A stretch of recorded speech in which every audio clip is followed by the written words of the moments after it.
Is it me, or did January overstay its welcome?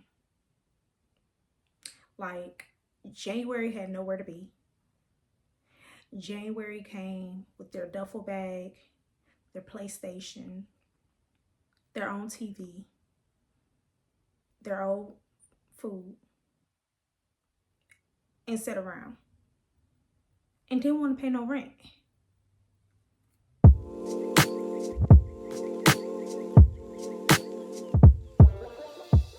Hey guys, welcome back to my channel. It is your girl Brandy. First, happy Black History Month. Happy Black History Month. Okay, we are correcting people who are mispronouncing our names all month. Okay, Black girl, happy Black History Month. Let's start off with our reading wrap up. Y'all, I used my journal. And I'm so happy that I did, because I feel like it's gonna make this reading wrap up a whole lot smoother for me. So let's see. So this month I read 10 books and I DNF'd 1. I also read 2 books from my TBR jar. So y'all remember when I made my TBR jar and I was like, yeah, I gotta read 25 books this year. I'm gonna be picking out some titles out of this TBR jar every month to help me get through these 25 books. And I got to the 2 books that I pulled for the month of January, so I'm excited about that. So let's get into what I read this month. So first, me and baby girl Buddy read The Inheritance Games. This is the first of an ongoing series. Y'all, I thought this book here was a series of 4 books, but I was told absolutely not. This author is still writing the series. And I'm like, what? But this book here is a YA novel. It is about, what's the girl name? Avery. It is about a girl named Avery. She gets an inheritance from a stranger. She don't know this person, and she don't know if the person really knows her. There are some stipulations tied to the inheritance. One being, you have to live in the Hawthorne house for a year with my children that did not get my inheritance. Y'all, this book was so good. And as you guys already know, in true baby girl form, she tried to DNF the book. Y'all already know how she does. She tries to DNF during the first chapter, baby. She don't give a book a chance at all. First chapter, she like, I don't know. I'm like, keep reading. So yes, we are following Avery. She has a sister, and her sister are trying to figure out, girl, who is Mr. Hawthorne, and why did he leave you his money? And so while they are trying to figure out that mystery, she's in this house with all of his kids who did not receive his inheritance. And in order for her to keep it, like I said, she got to stay in this house for a year. And I couldn't imagine having to stay in a house full of strangers that didn't get land, that didn't get trillions of dollars, that didn't get all of this inheritance. And I gotta live with y'all for a year in order for me to keep it. I don't know. I don't know. I think I'll be ready to get that inheritance back, because they gonna be out for me.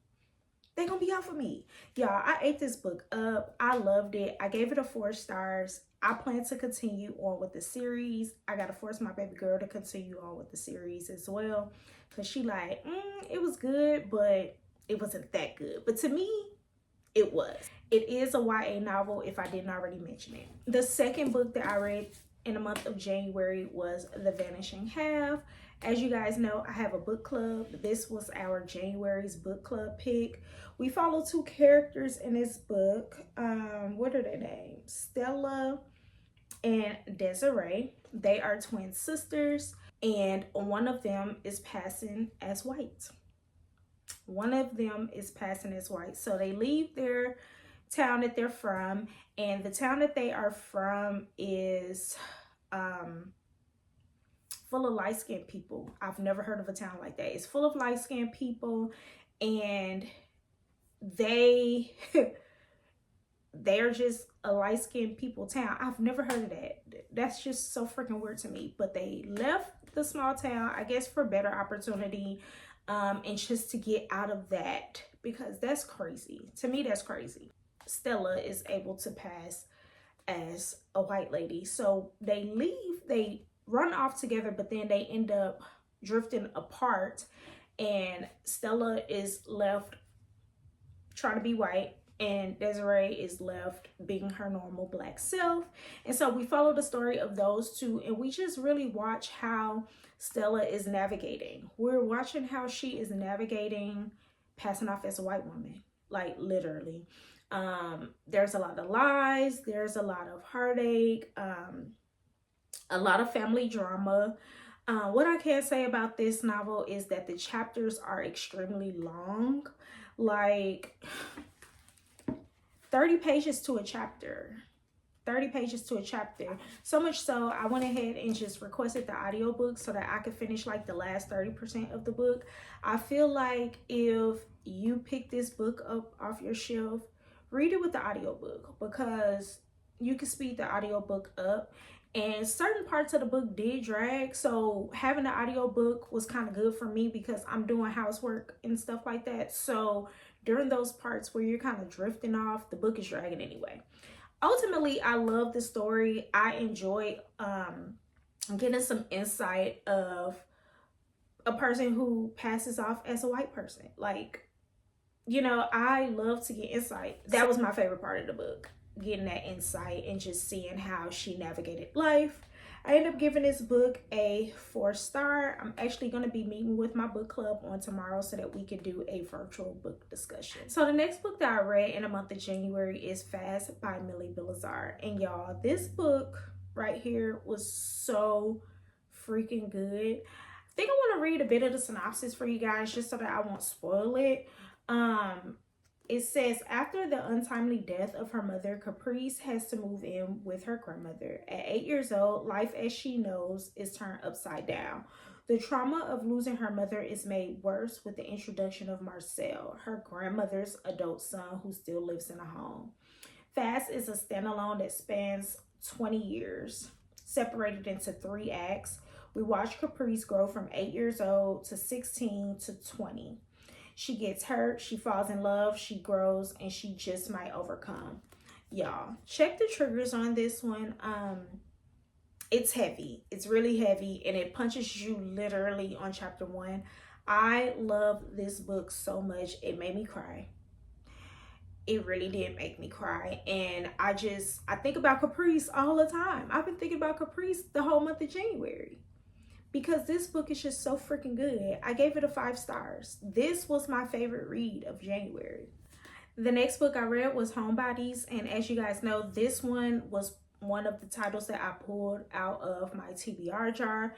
I already did a reading vlog on this one. I think the only thing I didn't mention in that reading vlog is that I gave this book a 3.75 stars.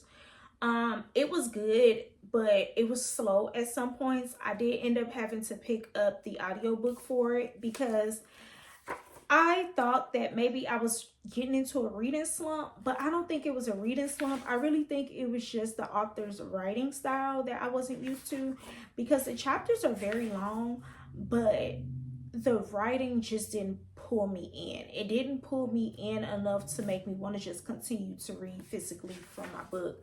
I did immersive reading with this one. If you guys watch my vlog, y'all already know that I did immersive reading with this one, which means to read the physical book and the audio at the same time, and I think that made for a better experience.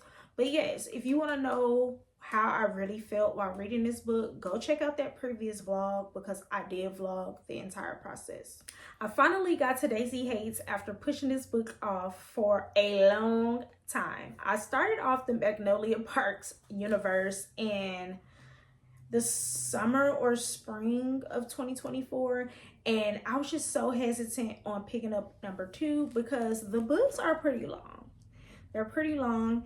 And like this one was almost 500 pages. And if you don't know anything about the Magnolia Park series, it's a lot of drama. It's toxic. It's a lot of drama. It's character driven. No plot, literally just vibes. So you really have to go into this with knowing that there's not going to be a plot. You're just going to be reading, and we're going to learn about these characters, and we're going to follow these characters' lives. I'm excited that I picked this one up because I was able to pick which side I was on, because this series is broken up between two characters. Magnolia Parks is one character, and then Daisy Haites is the other. So like every other book is about them.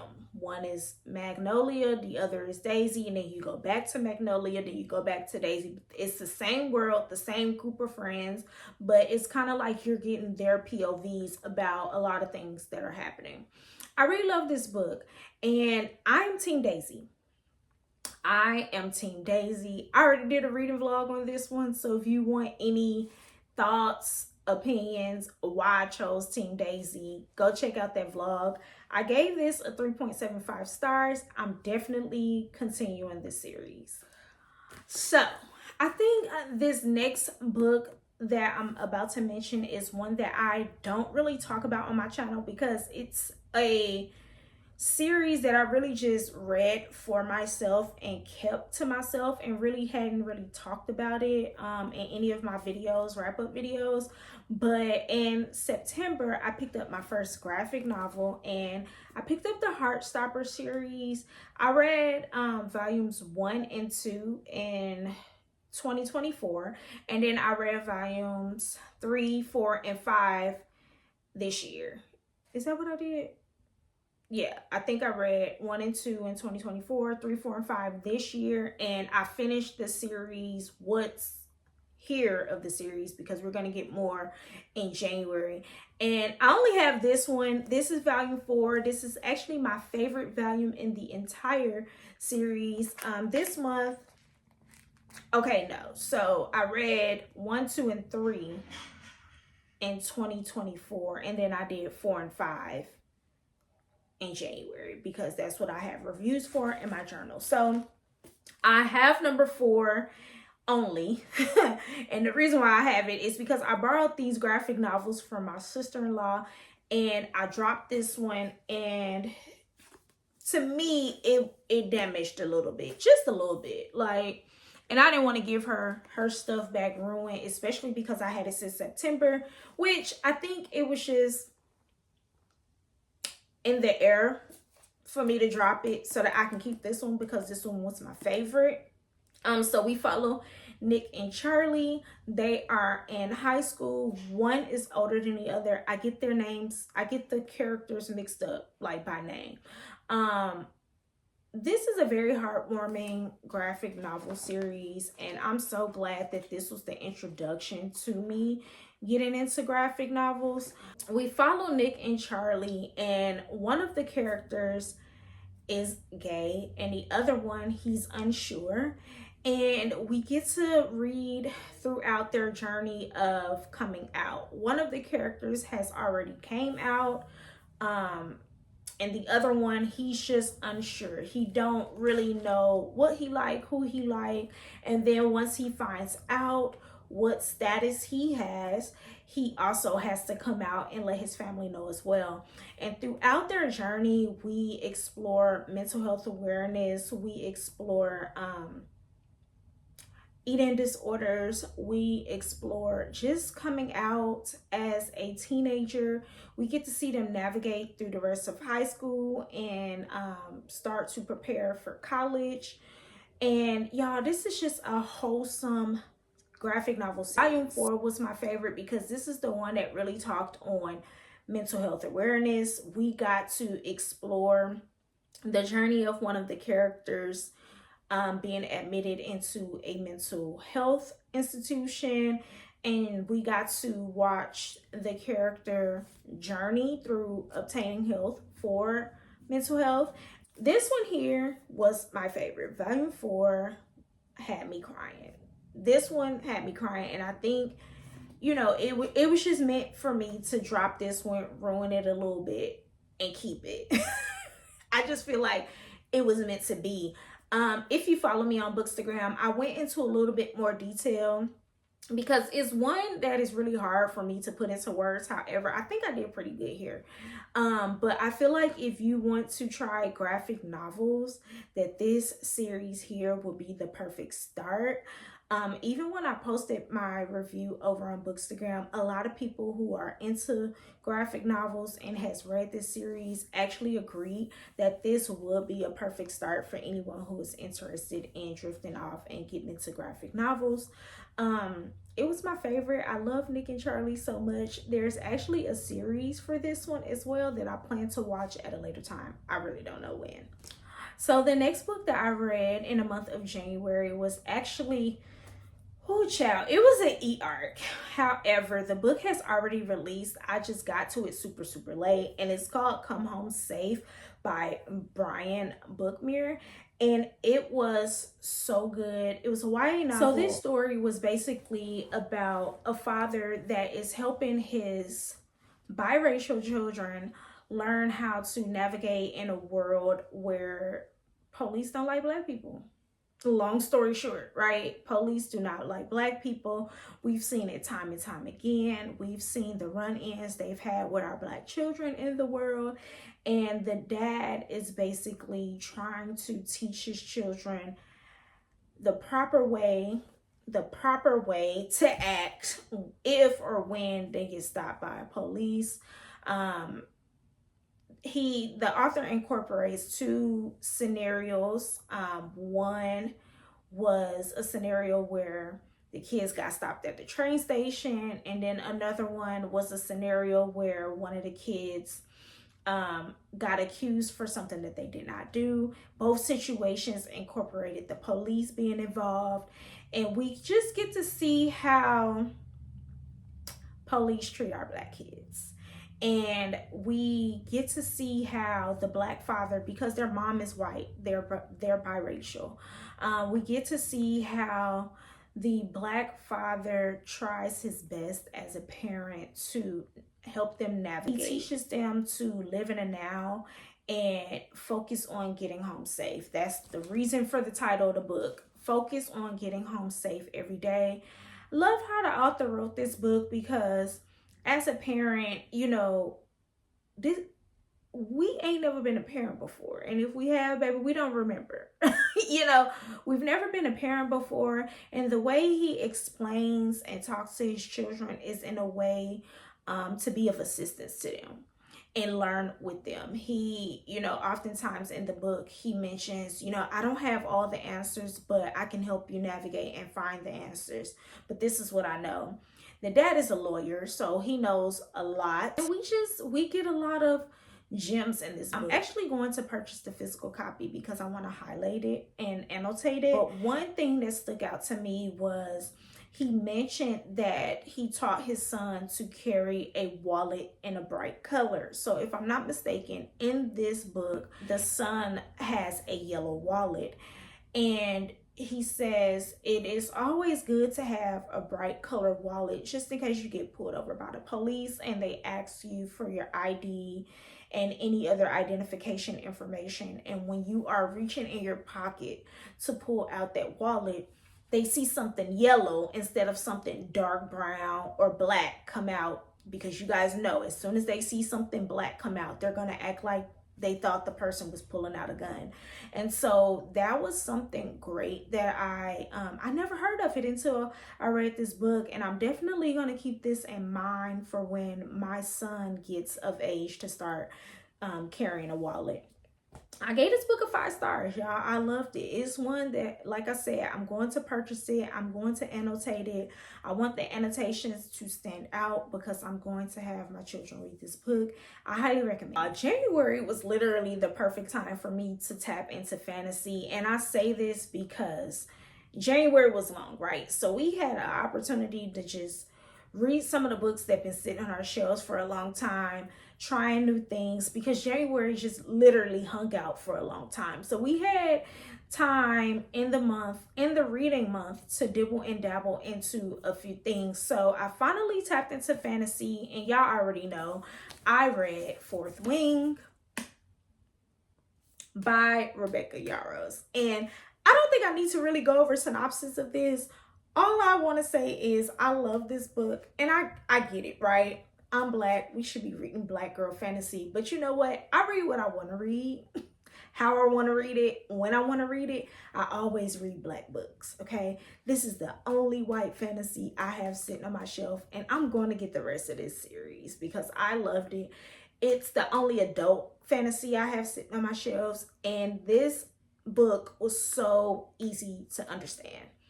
It was so easy to understand. I was able to follow the world building. I love how everything was just descriptive, but not so hard that I couldn't keep up. Okay, very easy, very easy. Somebody asked a question when I was telling them that I was reading this book. I think it was over on Facebook. They were like, are you guys team Azaden or team Dane? And I'm with whatever Violet is with. And she was like, you know what? Hell yeah. I was like, I'm with whatever Violet is with. Whoever she's with, I'm with that too. Y'all, the plot twist at the end of this one will make you instantly want to get into Iron Flame. And I didn't. I did not instantly go into Iron Flame because, number one, I didn't have time. Number two, I was talking to Kayla from Kayla Bookish Vibes, and she was like, you know, book 2 and book 3 starts to get really political. Because I did audiobook and a little bit of physical book with this one, I was like, okay, so I'm probably going to have to read the next 2 books with my eyes so that I can follow and understand better. So yeah, that's what I plan to do. I plan to continue this series. I gave book 1 a 3.75 because y'all know how my rating scale go. If I ain't cry, shed a tear, or anything like that, you probably ain't gonna get a 4-star from me. But 3.75 because literally it was just that good. I can't wait to get to Iron Flame. I can't wait. I just gotta buy it, but I cannot wait. So I finished the month out with an e-arc, and when this video comes out, the book is being released today. And it is Spring Awakening by J.S. Jasper. It is a romance novel, and we get queer representation. We get both characters are Black. We get the male main character has locks. Okay. We get Grumpy Sunshine. Okay. My romance girlies, y'all already know we love us some Grumpy Sunshine. Our female main character is literally a social butterfly. She just goes with the flow. Love her so much. The book was about 2 characters, and one of them name was Zach, and the other one name was, what was her name? Y'all, I literally just finished the book, and I can't remember her name. And I think the reason why I can't remember her name is because I loved Zach so much. But anyway, it's a sports romance, rugby. I've never read anything about rugby a day in my life. But I love this so much. So we follow Zach and what was her name? I don't remember her name, but I'm putting it on the screen. So we follow both characters. The female main character ends up getting this PR position with the rugby team, and you guys know in PR they try to help get sponsorships and all of that jazz, right? And so we have Zach, who he has some stuff going on in his life. He has some stuff going on in his life, and he is one of the best rugby players on his team. However, the team doesn't really like him much. And, you know, a lot of stuff has been in the media about him. and he can't shake it. The media knows him as this pretty boy who just go and screws women and don't never hold down a relationship or anything like that. He think he's the best of the best, and yeah, so that's basically the reputation that the media has given him, when really that's not the case. So when the female main character enters the building for the first day of work, she instantly clicks with him because she's one of his #1 fans. Her dad loves him to death, like literally loves him to death. And so she's starstruck. But with that, she's able to read him. And I really love that about her. She was able to read him, and she was able to tell outside of playing the sport, he needed help. And so I feel like she was the perfect person to come into his life and help him navigate everything that he was going through, because that boy has some family drama for real, okay? And throughout that process, he's trying to figure out how to be in a relationship, because like I was just telling you guys, he's that pretty boy, the popular athlete that just be messing with the girls, don't keep the girls, and just move on. So, but the issue is he has a problem with settling down because he don't know really how to do that. So the female main character helps him navigate through that as well. And I think she was just the perfect person to come into his life because they both needed each other. And y'all already know how romance go. There's always going to be a happy ending. And y'all, I love this book so much. I gave it a 4-star. It is supposed to be the first book of a series, so I'm excited about that. Also excited that this book is being released to the world on today so that you guys can check it out. If you're looking for something that has queer representation and you just want to learn a little bit more about the community like myself, pick this one up. It's cute. It's very cute. Have some serious topics. Yeah, I'm trying not to give any spoilers because I loved it so much, but I'm going to have a review on my Bookstagram page. It's always linked in my description box. So if you want to see my review after you watch this video, then go check it out. I had a DNF this month, and it was the second book that I pulled from my TBR jar. A Thousand Boy Kisses. So I DNF'd this book at 56%. I recorded a video about this, of course, so I'm not going to give you guys a whole bunch of information as to why I DNF'd the book because I want to save that for the video. But let's just say it had nothing to do with it being a YA novel. I know YA novels are not written for me. I am a mature adult. It had nothing to do with being a YA novel. I'm just going to say the author is very long-winded.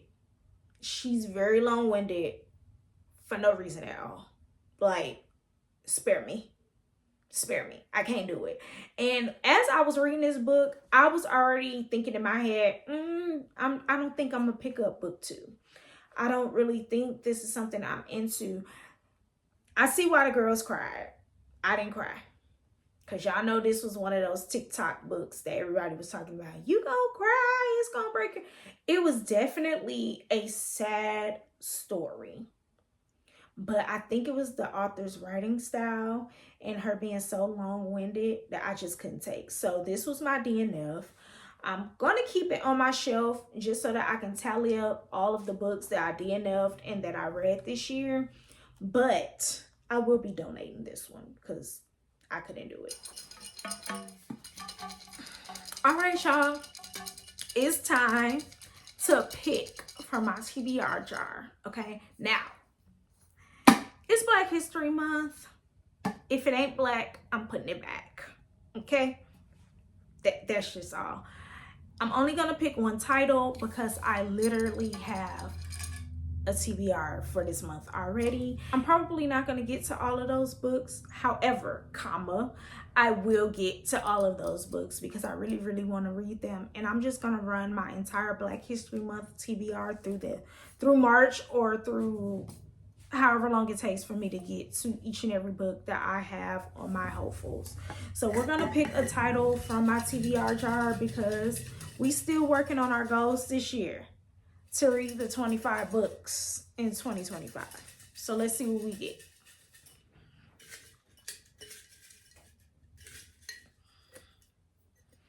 let's see. Let's see. And I told y'all, if it ain't black, I'm putting it back. I am so excited. 24 Seconds From Now by Jason Reynolds. Y'all, this is the perfect book to go with my TBR because I'm reading some YA novels. I'm excited. I'm so excited about this. So I'm gonna pull this book off my shelf and I'm gonna add it to my TBR / hopefuls for this month. I'm excited about this. I'm excited. So yeah. Let me know down in the comments if you guys read any of these books, including this one that I just pulled out of my TBR jar. How did you feel about them? I know we all read Fourth Wing in January. And I think, if I'm not mistaken, we all talked about it. Like, we were all talking to each other about it. And I just love that for us because we was in a chokehold with the girlies. Okay, we were in a chokehold. But if there's any other books that I read this month, or last month rather, drop some comments down below. Just let me know, how did you guys feel about the books without giving any spoilers, because I would love for whoever didn't read the book to drop some comments down below and not see spoilers in the comments. Make sure y'all like, comment, and subscribe. And until next time, ta-ta.